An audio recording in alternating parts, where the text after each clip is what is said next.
Hello, welcome and good evening guys. Tech Bidyut চ্যানেলের আরেকটি নতুন ভিডিওতে তোমাদের আরও একবার অনেক অনেক স্বাগত জানাচ্ছি। গাইস, বাজারে একটি নতুন ওপো কোম্পানির স্মার্টফোন লঞ্চ হতে চলেছে। মোবাইলটির নাম ওপো K13 5G। এর আগে ওপো কোম্পানির K12 মোবাইলটি বাজারে রমরমিয়ে চলেছে। ওপো K13 মোবাইলটি আরও দামি ফিচার্স নিয়ে বাজারে নামতে চলেছে। মোবাইলটিতে কী ফিচার্স আছে, দাম কত, কবে লঞ্চ হতে চলেছে, নেওয়া যায় কি না, সব কিছু বিষয়ে চুলছেরা আলোচনা থাকবে। টেক বিদ্যুৎ চ্যানেলটি সাবস্ক্রাইব করা না থাকলে চ্যানেলটি সাবস্ক্রাইব করে রাখো, কারণ নতুন নতুন টেক প্রোডাক্ট বিষয়ে আপডেট দেওয়ার দায়িত্ব পুরোপুরি এই চ্যানেলটির। তো চলো গাইস, আমি বিদ্যুৎশীল শুরু করছি আজকের চুলচেরা বিশ্লেষণটি। প্রথমে কথা বলবো মোবাইলটির ডিসপ্লে এবং ডিজাইন নিয়ে। মোবাইলের ডিসপ্লেটি গাইস 6.67 ইঞ্চির অ্যামোলেড ডিসপ্লে, যার display resolution 1080x2400 pixel, refresh rate 120 hertz, PPI ঘনত্ব 395 পিপিআই। ডিসপ্লেতে রয়েছে 1 বিলিয়ন কালার। ডিসপ্লে আকৃতির অনুপাত 20:9। ডিসপ্লে ব্রাইটনেস 1200 নিটস, যা কিন্তু 100% ডিআইসিপি। ডিসপ্লেতে স্বাভাবিক বেজেল রয়েছে এবং সাথে 5 হোল ডিসপ্লে। মোবাইলটি দুটি কালারের সঙ্গে বাজারে আসতে চলেছে, বরফ বেগুনি এবং প্রিজম কালো। মোবাইলটিকে র্যাম হিসেবে দুটি শ্রেণীতে ভাগ করা হয়েছে। প্রথমটি 8/128 এবং দ্বিতীয়টি 8/256 জিবির। 8 জিবির র্যামকে পরবর্তীতে 16 জিবি পর্যন্ত বাড়ানো যাবে। মোবাইলটির ওজন গাইস 208 গ্রাম এবং ধুলোবালি প্রতিরোধী হিসেবে ব্যবহার করা হয়েছে IP65 প্রোটেক্টর। এবার কথা বলবো মোবাইলটির ক্যামেরা নিয়ে। পেছনের ক্যামেরায় রয়েছে 50 মেগাপিক্সেলের ওয়াইড অ্যাঙ্গেল ক্যামেরা এবং পেছনের দ্বিতীয় ক্যামেরাটি 8 মেগাপিক্সেলের আলট্রা ওয়াইড ক্যামেরা। পেছনের ক্যামেরা ফিচার্স হিসেবে রয়েছে অটো ফোকাস, HDR, প্যানোরামা ইত্যাদির মতো গুরুত্বপূর্ণ ফিচার্স। পিছনের ক্যামেরা দিয়ে 30 fps 4K আলট্রা এইচডি এবং 1080-তে ভিডিও রেকর্ডিং করা যাবে। এবং পেছনের ক্যামেরাতে ডুয়াল এলইডি ফ্ল্যাশের ব্যবস্থা রয়েছে। এবং সামনের ক্যামেরায় রয়েছে 32 মেগাপিক্সেলের ওয়াইড অ্যাঙ্গেল সেলফি ক্যামেরা, যেটি কিন্তু 30 fps 1080 পিক্সেলে এবং ফুল এইচডিতে ভিডিও রেকর্ডিং করা যাবে। ক্যামেরা নিয়ে আলোচনার পর এবার আসবো মোবাইলটির টেকনোলজি নিয়ে। অপারেটিং সিস্টেমটি ব্যবহার করা হয়েছে অ্যান্ড্রয়েড 15, কাস্টম ইউআইটি কালার ওএস 15। প্রসেসর হিসেবে ব্যবহার করা হয়েছে স্ন্যাপড্রাগন 6 জেনারেশন 4 এবং সিপিইউ হিসেবে রয়েছে 2.3 GHz অক্টাকোরের সিপিইউ। জিপিইউ হিসেবে ব্যবহার করা হয়েছে অ্যাড্রেনো এবং জাভার পরিবর্তে ব্রাউজার ব্যবহার করা হয়েছে। সাথে ব্যবহার করা হয়েছে ultra large vapour cooling system গেমিংয়ের জন্য।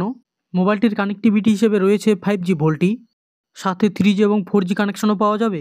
রয়েছে ওয়াইফাই 6, হটস্পট এবং ব্লুটুথ 5.4 কানেকশন। ইউএসবি হিসেবে ব্যবহার করা হয়েছে ইউএসবি টাইপ সি 2.0। দুটি মাইক্রো সিম ব্যবহার করা যাবে এবং দুটি সিমেই 5G ভোল্টি কানেকশন রয়েছে একসঙ্গে। কার্ড স্লটগুলি রয়েছে হাইব্রিড কার্ড স্লট। মোবাইলটিতে অতিরিক্ত সেন্সর হিসেবে রয়েছে জিপিএস ফিঙ্গারপ্রিন্ট সেন্সর। ফিঙ্গারপ্রিন্ট সেন্সরটি রয়েছে ডিসপ্লেতে এবং রয়েছে ফেস আনলক। গুরুত্বপূর্ণ সেন্সরের মধ্যে রয়েছে অ্যাক্সেলোমিটার, জাইরোস্কোপ, প্রক্সিমিটি, কম্পাস এবং আরও অনেক কিছু।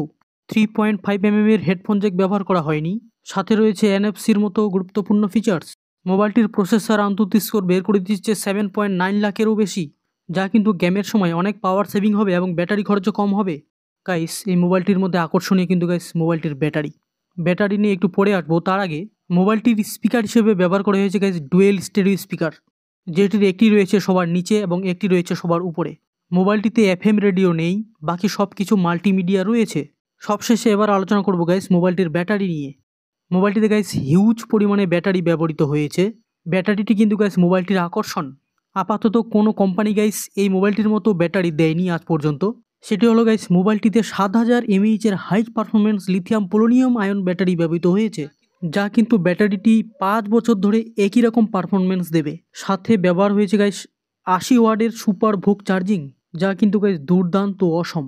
সাথে রয়েছে রিভার্স চার্জিংয়ের ব্যবস্থা। মোবাইলটি নিয়ে সব কিছু বিস্তারিত আলোচনার পর এবার কথা বলবো মোবাইলটির দাম কত হতে পারে। আশা করা হচ্ছে গাইস মোবাইলটির ভারতীয় দাম 20,000 টাকার মধ্যে থাকবে।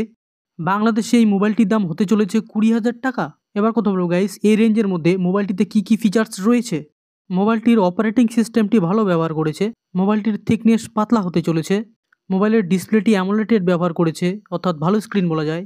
ডিসপ্লে ব্রাইটনেস, রেজলিউশন, পিপিআই ঘনত্ব, রিফ্রেশ রেট মোটামুটি সব কিছুই এভারেজ ব্যবহার করেছে, অর্থাৎ ঠিকঠাক আছে বলা যায়।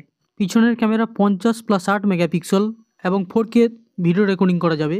সামনের ক্যামেরাতে ব্যবহার করেছে 32 মেগাপিক্সেল, মোটামুটি ঠিকঠাক আছে। 20,000 টাকা দাম হিসেবে পিছনের ক্যামেরাটি 50 মেগাপিক্সেলের থেকে বেশি ব্যবহার করা উচিত ছিল। সামনের ক্যামেরাটি ঠিকই ব্যবহার করেছে 32 মেগাপিক্সেল। প্রসেসর ব্যবহার করা হয়েছে স্ন্যাপড্রাগন 6 জেনারেশন 4, অর্থাৎ 12,000-এর মোবাইলে যদি স্ন্যাপড্রাগন 6 জেনারেশন 2 পেয়ে যাই, তাহলে আমি 20,000 টাকার মোবাইলে কেন স্ন্যাপড্রাগন 6 জেনারেশন 4 নেব? তাছাড়া সিপিইউর স্পিড 2.3 GHz মাত্র, যেখানে 2.5 GHz আমি 12,000 টাকার মোবাইলেই পেয়ে যাচ্ছি। তবে কিছু কম থাকলে কিছু বেশি থাকে, এটাই পার্থক্য, সেজন্যই দাম বেশি। নিশ্চয়ই মোবাইলটির দাম মোবাইলটির ব্যাটারিতে পুষিয়ে যাচ্ছে, 7,000 mAh-এর হাই পারফরম্যান্স ব্যাটারি দিয়েছে।